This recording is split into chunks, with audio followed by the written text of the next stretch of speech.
میلاد شریف آ گیا ہے.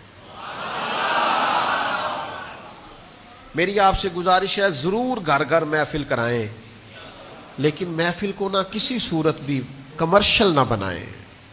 نعتیں خرید کے، تلاوتیں خرید کے، مولوی خرید کے کوئی کام نہ کریں. آپ خود سے نعت شریف پڑھ لیں، آپ کا بچہ نعت شریف پڑھ لیں، محفل ہو گئی ماشاءاللہ سے. کوئی آ سکتا ہے اچھا آدمی، آسانی سے معاملات ہو سکتے ہیں تو ماشاءاللہ ٹھیک ہے، بھرپور کریں محفل. لیکن اس میں ایسا سسٹم نہ لائیں کہ جس سے دنیا داری اور کمرشلزم کی اس سے کسی قسم کی بھی آمیزش نظر آئے. دوسری گزارش یہ کرنی ہے کہ پورا میلاد شریف کا مہینہ درود و سلام پڑھ کے گزاریں. جہاں جہاں موبائل رکھے ہوئے نا وہاں ساتھ ساتھ ایک ایک تسبیح بھی رکھ لیں. موبائل ہاتھ میں ہوتا ہے تو چلتا رہتا ہے نا، تسبیح ہوگی تو انشاءاللہ وہ بھی چلے گی. اور پھر میری ایک میرا شوق ہے اپنے سب محبت کرنے والوں سے، کسی بھی صورت میں ہم سے وابستہ کسی شخص سے، ایک میرا شوق ہے، میرا مطالبہ ہے، میری خواہش ہے.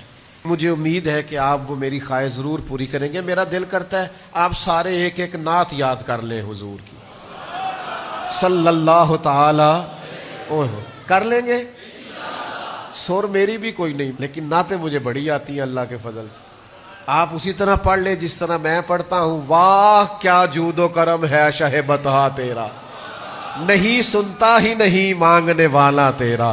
میں تو مالک ہی کہوں گا کیونکہ ہو مالک کے حبیب، یعنی محبوب و محب میں نہیں میرا تیرا.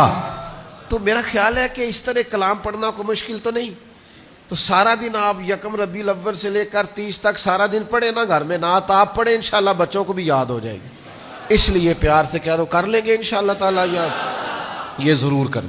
اور جو بھی پورے میلاد میں دینی کام کرنا ہے پورے ذوق سے، پورے شوق سے، اس کو عبادت جان کے، نفلی عبادت جان کے آپ نے وہ سارے کام کرنے.